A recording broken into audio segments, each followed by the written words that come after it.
Dr. Sabur Khan is the chairman of Daffodil International University, and Daffodil family has been striving to one of the leading ICT and education private provider in Bangladesh. He is also one of the visionary leader in Bangladesh and first vice president of the Association of Universities of Asia and the Pacific, AUAP.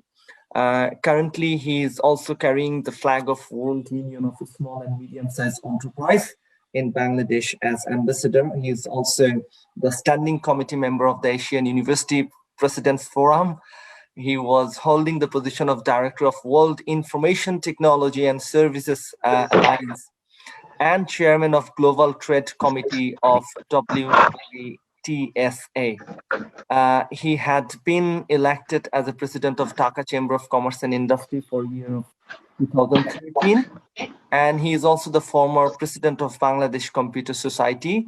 I will stop here actually. Dr. Sabur Khan, your achievement in business and education development is the many.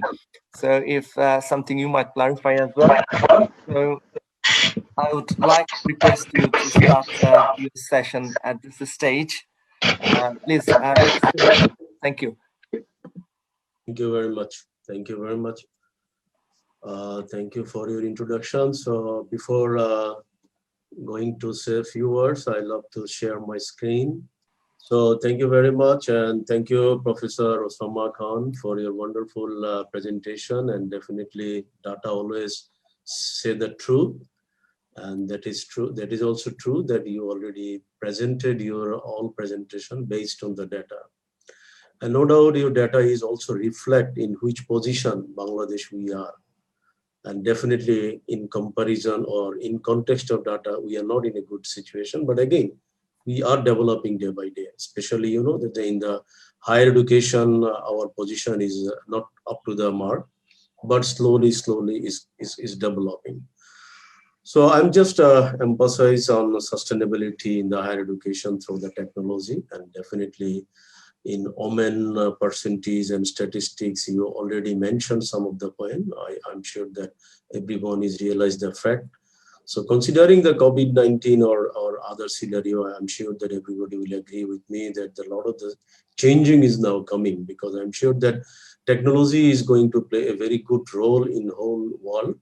And as you know, the 463 million students worldwide have been cut off from the education, physical education, and definitely this is the one of the indication that how we are using the technology. And this is a great opportunity for the female also, because the female is very much, I'm confident to use the technology. And day by day, we are seeing that in technological arena, Bangladesh, the female, the woman is really playing a very good role. And so we are hopeful that in the near future, there will be some good prospect in context of Bangladesh.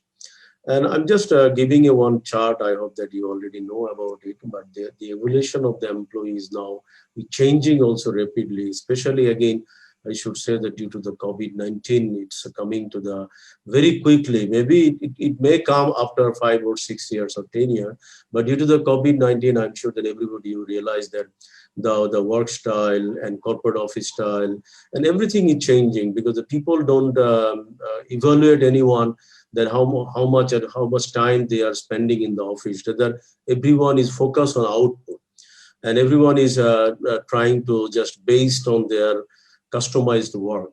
So that is why I should say that look, you see, everybody, you already again know that a lot of the infrastructure is developed to the all university and all education sector, but how this everything is, it was still it is empty. So it was not was still it is empty, and we don't know that how long it will be sustained and when we'll be coming to the again in the same interaction.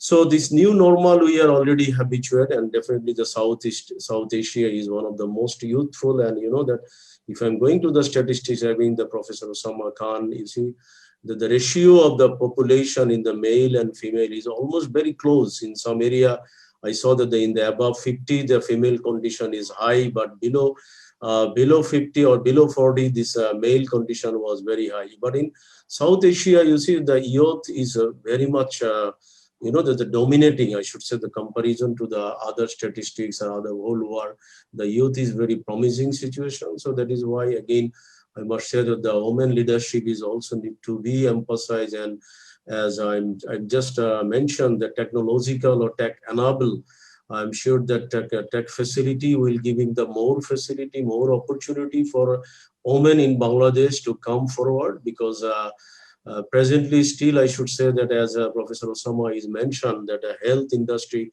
especially the health faculty, the women is still dominating. And I went to our statistics of our university, I also found the same. You see, in the health faculty, the female domination is almost far better than male.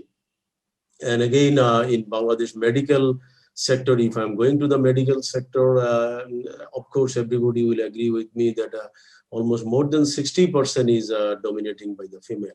But in normal education, higher education, the female quantity is very close to 20 plus minus. But again, you know that as a sustainable of the education, definitely as I'm focusing in the technology, so technology, we should also giving the focus the STEM education and for striving towards innovation.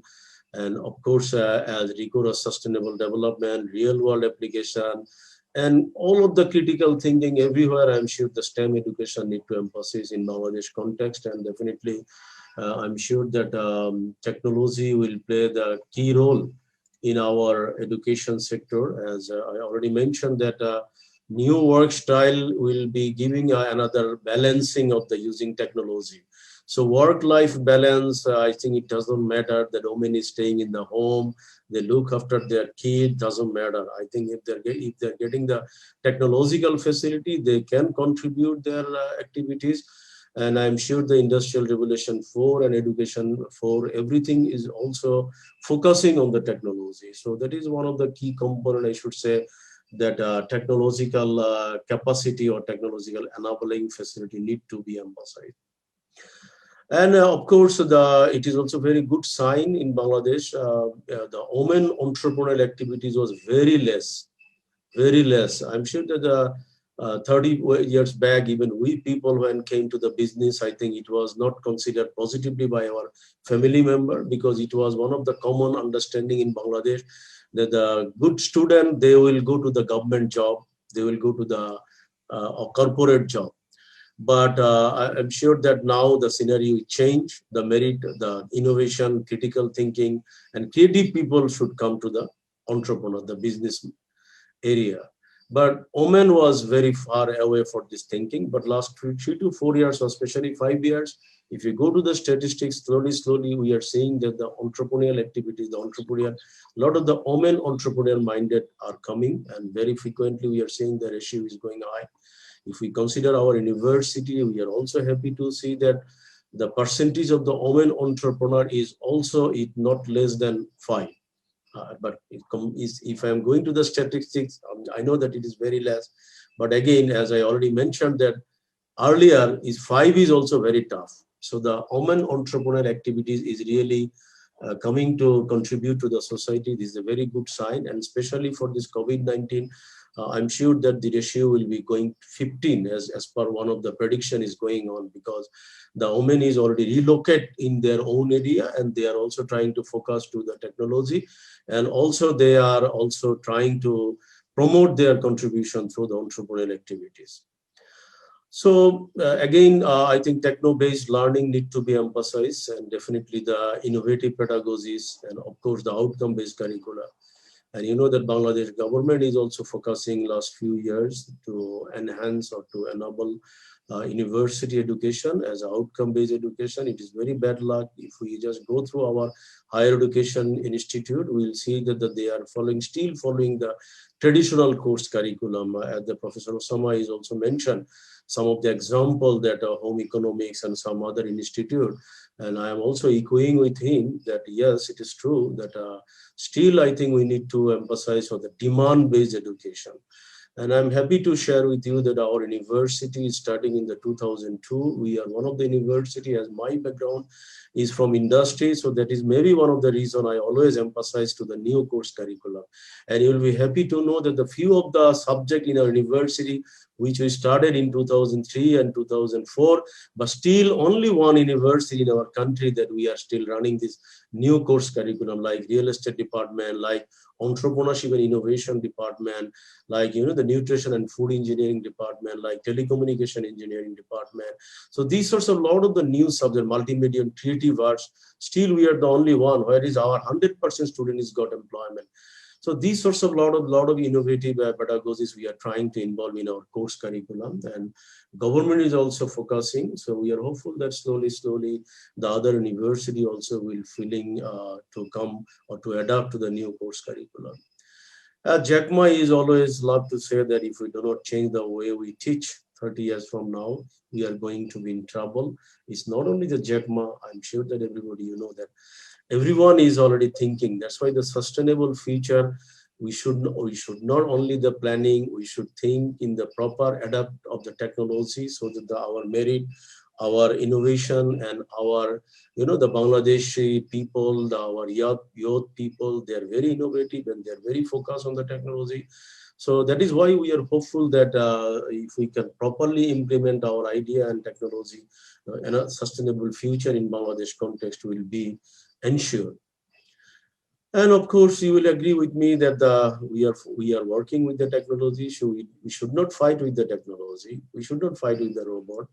That the robot and a lot of the technological changing disruption will place instead of the human. So we should not fight with them. We should not fear to them. Rather, we should make the friendship, and we should embrace this technological diversification. So what can we do for the next? And definitely, as I already mentioned, that we should upgrade, considering the win-win focused, technology-oriented, sustainable, and virtual platform. And nowadays, as if we consider today's seminar or today's workshop, I think we don't know who is sitting in which country. But you see that due to cause this virtual platform, we can come together and we can just organize very successfully. And thank you for this organizer also. Due to this virtual platform, I'm sure that you can enjoy the beauty of the technology. And of course, I hope that after this COVID-19, this will be the one of the key component also in the near future to organize any sorts of event, and we cannot avoid them. So I'm just giving a few example or few initiative in our university, because Daffodil is not only university, though a lot of the people consider us as a university only, but we have more than 20 organizations, those who are already engaged in the educational area. So we have this, we have this school, we have college, we have a lot of vocational training institute. I think within more than 7 vocational training institute we have. And we also have this health institute, nursing college, nursing institute. And so we have a lot of initiatives under this umbrella, what we call the Daffodil Education Network. We are the largest educational provider in the national university. Our institute called is DIIT. I think we almost have this DIIT also very close to 4,000 students. So we are lucky, as I already emphasized in my presentation. First, we are giving the more emphasis on the technology.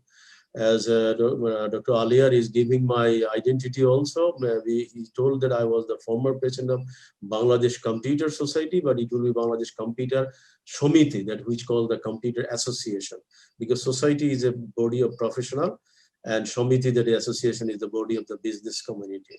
So, well, as my background of the IT, so I already 2009 I took one initiative to give the free laptop to each and every student. So until today, very close to 40,000 laptop we are giving, more than 33,000 giving laptop to our university, and very close to 7,000 laptop we distribute to our other institute. So this is, we are very successfully, we are giving laptop to each and every student. And this digital step also we took in context of the sustainability. And you know that in context of Bangladesh, when COVID-19 is coming in the March, and we are really very puzzled, but suddenly it came to our mind, all together we work to implement the smart edu. So we are very proudly say that not a single day we are keeping our activities off, and our student is really enjoying through the BLC, which is called blending learning education. And all of our professionals, our office people, we are connected with the Smart Edu. So those who are sitting in the home or sitting in the roadside or abroad, it doesn't matter. We can communicate each other through the Smart Edu. It's a very interactive solution, almost 67 module we developed through this system. So we already developed, and also the Go Edu we also developed for our students, those who have the enough time. You know, some of the students, they have the enough time, maybe they are not going to the play or they are not going to the various sites of site visit. So we developed this Go Edu as a free platform from our students, so they can learn a lot of things. It's like a sports era. And again, I should say that the development of the Blending Learning Center is maximum student participation. I think is only 2% student we are finding that they are missing, but 98% student active participation we are seeing. And we can track our student activities. We can track the student participation. There is a lot of active forum and assessment, student feedback, a lot of the analytical tools also we develop. Through this analytical tool, you will be happy to know that we can identify our teacher performance also, how much they are getting, because a lot of the KPI and rubrics also we develop between this time. So these analytic tools very easily can identify who is the best teacher. All of the best practices we also share among our teachers. So the teacher can also learn through these other best practices. And between this time, we also organize a Women Entrepreneurship Congress. Few minutes back, I already mentioned that in our university, we also emphasize to empower the women to become the entrepreneur. And that is one of the reasons also we developed the Entrepreneurship and Innovation Department. We have the business incubator, and we're giving some funding facility to our students without any interest. We call the EDF fund, Entrepreneurship Development Fund. So we're giving this fund to our students. So we already 146 international speakers participate in the Women Entrepreneurship Congress, and we are hopeful that every year we will organize this event. And this just a few of the picture is the female Women Entrepreneurship Congress. And we also just organize some of the events, some of the award also we given, and we also organize some online learning summit. There's more than 50,000 people join in this summit. Our honorable minister and honorable UGC chairman and a lot of the stakeholders from the government, they also join. And we also organize the virtual social, there's a forum, the student forum also, the social business student forum. And this also this from the 100 countries, student is actively participated through this virtual platform. So total social business student forum is really one of the most pioneer or the landmark in our university. This because every year we organize it physically, but this year due to COVID we already organize it virtually. So anyway, in our school, college, as I already mentioned, we have a lot of this venture. And you know that we have a lot of foreign students. In Bangladesh, we have more than 700 foreign students. So this COVID-19, all of our foreign students, they are already facing the problem. You know, in the April, they are very much curious to go back to their country. So we organized the virtual farewell ceremony also using our technology. We have some robot and we have some interactive robot which we use for this virtual farewell ceremony. Well, so and few of the event also will be coming just from the day after tomorrow.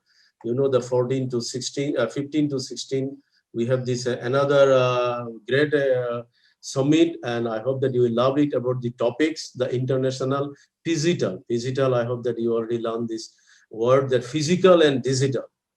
And I'm sure that everybody has, all of your educational background, you will agree with me that in near future, we cannot avoid this physical. So physical and digital, this both combination, there is a lot of the people also will joining, and from one of the British famous educationalist, Sir John Daniel, also will join as one of the keynote speaker. So we are hopeful that these sorts of few activities we are continuing, and we are hopeful that as a good stakeholder and educational contributor, you can also be associated with us, and let's help us also to establish this technological sustainability in all aspects, as you already mentioned in my slide. So thank you very much, and thank you to the organizer also to organize this event virtually due to this COVID-19 and due to the reality, I should say the reality. And again, thank you, Professor Osama Khan, for your statistics, which already make our understanding very easier. Thank you. Thank you very much, Dr. Sabur Khan. It's a coincidence that both of your name is Dr. Sabur Khan and Dr. Osama Khan. I didn't realize it. So if we say the Khan at ends.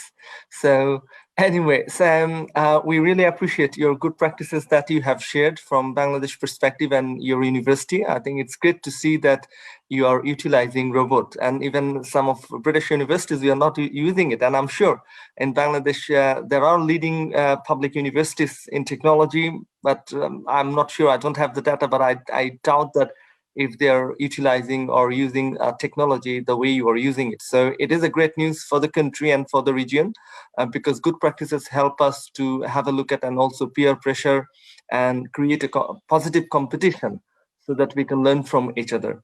I'd like to open the floor for if you have any questions to Dr. Sabur Khan, please. Anyone? Dr. Sabur Khan, what do you think in terms of your regional engagement? I mean, how you can, your good practices, how can you actually influence the regional provider? Do you have sort of regular discussions or any knowledge share with them, those who are providing in the locally, the good practices that you're doing? Thank you very much. I think between this time, we already invited the other university, public and private university. They can follow and they can get some technological knowledge from us. Between this time, one of the public university, they also implemented their technological development, which is completely 100%. We help them to make the automation of their education system.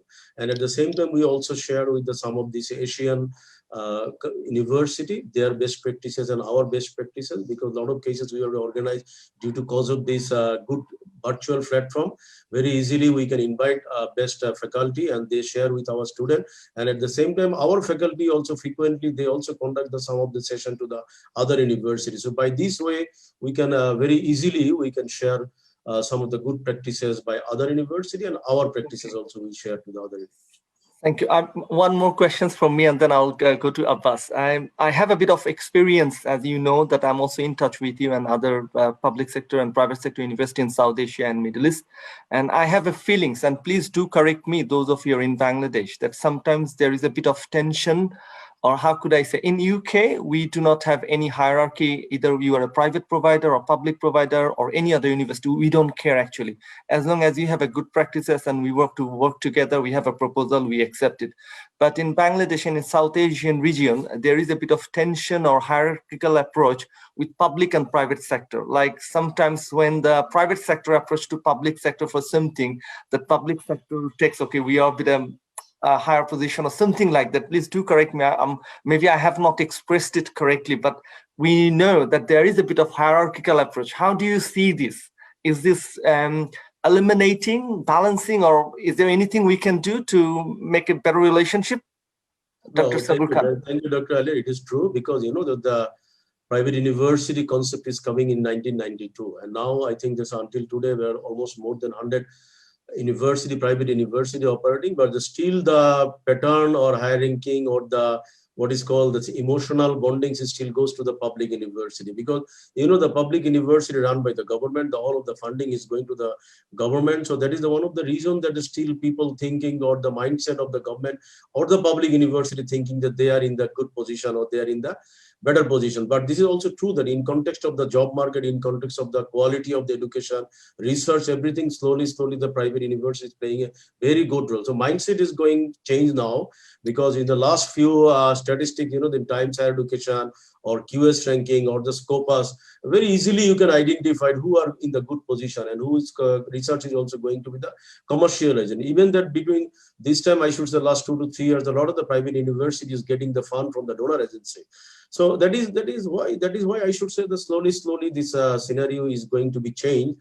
And it looks like that a few days back that one of the prominent person he already mentioned. So I just like to quote his that maybe after 10 years, the private university will be the number 1, 2, 3 in Bangladesh. And I also agree with this concept, because the way private university now they're playing role, I'm also quite optimistic that private university will be in super position in the next 10 years. Okay, thank you. I'll go to Abbas. Abbas, you go, and then Professor Usama, last question. Thank you, Abbas, please. Thank you very much, Mr. Sabur Khan. Congratulations to you, really exciting project.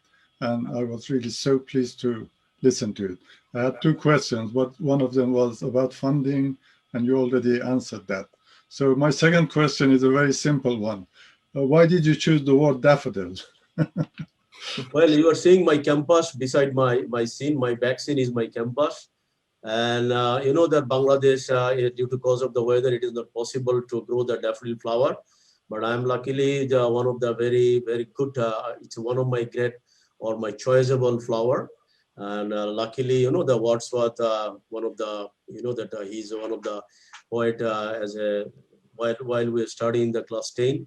So we are habituated about this poem, the daffodil. So from there, that day, I think somehow I like the daffodil flower. So whenever I go to the UK or European country, I don't know, sometimes I took the picture when I'm seeing the daffodil flower.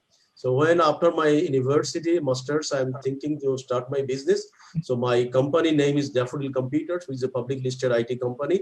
So when I just think to name my company, suddenly it came to my mind Daffodil. So I asked myself, few of my friends, is it okay if I name my company Daffodil? Everyone is a good name, so why not you choose? So all of my company name is starting with the Daffodil. So that's the secrecy. Thank you very much. A very nice story, and it does indicate you're a nature lover as well. I have a little few daffodil flowers in front of my phone curtain. Anyway, Professor Osama, thank you very much. It's your turn, please. Thank you. A really inspiring presentation, Dr. Khan. You particularly, I would really like to network with you and understand that how you have advanced some of this technological platform at your university and learn more from you. I have one comment and one question. Let me ask the question first. The question is, you know, what are we doing in Bangladesh about digital poverty? So what I understand that to access this platform, virtual learning environment or lectures or even this conference, it requires quite a strong bandwidth for internet. And if, you know, given the socioeconomic condition in Bangladesh, what are we doing about digital poverty or digital divide, where students from affluent part of the society would be able to access that sort of online education, whereas maybe the rural segments of Bangladesh or, I don't know, the indigenous population may struggle. So what are we doing in Bangladesh, or are you involved in doing anything to make sure it's more palatable and inclusive? So that's my question. And a quick comment, this is just to, you know, I have been working in higher education for 20 years in Britain, so I have nothing against it. I thrived in this institution. However, I just want to say that I think we actually rather have something to learn from Bangladesh about private public institution in Britain, because British has the British higher education sector is even more hierarchical. I think Dr. Hussain was trying to say that the hierarchy exists in Bangladesh. What's what we're doing about it? But to be honest, the 1992 Private University Act is a much more progressive act in Bangladesh, which Britain has to learn from. It's only 2 years ago Office for Students started to allow private institutions to flourish in Britain. And in Britain, private institutions are looked down upon, unfortunately, still, a lot more than Bangladesh. So I think I would rather argue that there is more for us to learn from Bangladesh about private university and how private public sector can work together for education than the other way around. So that's kind of my comment. But the question is more about digital poverty. No, thank you, Professor Soma. It's true that digital divide or digital property respect Bangladesh is growing. I should say that changing rapidly, because as I already mentioned, because below 2% student, they are facing some trouble, because there are some of the remote area is very few. I should say that it's not less than more than 1%. 99% area is well covered for the internet, and thus enough bandwidth is getting, and slowly I'm seeing that the government is also trying to reduce the price. And you know that the distribution level, there is still some problem. As you know that the mobile operator is playing the key role, so they already play some game. A lot of cases, you know that they're selling the bandwidth with the share mentality. So they're selling the bandwidth, okay, 1 gigabyte, but they share this bandwidth with the 10 people. So that is their problem, and that's why a few days back, I think this the present IT minister, telecommunication and IT minister, luckily he was one of my colleagues when I was the president of the Bangladesh Computer Association. So he just mentioned that they are also trying to fight with that mobile telecom operator to reduce this gap. But again, government is very much curious to reduce the gap. And at the same time, I hope that you would be happy to know that Bangladesh is one of the countries in the whole world, because due to the financial transaction through the mobile, and the bKash, Nogo, then a lot of these Rocket, Nexus, and Sure Cash. I'm really surprised, because if I'm not wrong, 98% people under this networking now in the mobile payment gateway. So there's a very surprise, and the people and the day by day they are competing each other. So the facility also they are providing is less interest or less service charge, because some of the mobile payment gateway they are giving just zero service charge. So I should say that slowly the things are moving well. I'm sure, and due to cause of this COVID-19, government is also declared that the public university has some limitation, because some of the students, those who are coming from the remote area, government is thinking to give them some free smartphone and also some bandwidth also free. Though they are planning last 2 to 3 years, the Bangladesh sometimes due to cause of this bureaucracy, it may take some time, but intention of the government is very positive. Thank you very much, Dr. Sabur Khan and Dr. Osama again for clarity and those intellectual discussion questions, which help us to understand the perspective, what's going around in the region, and also at international level, both in political perspective, government initiatives, and local culture, local practice.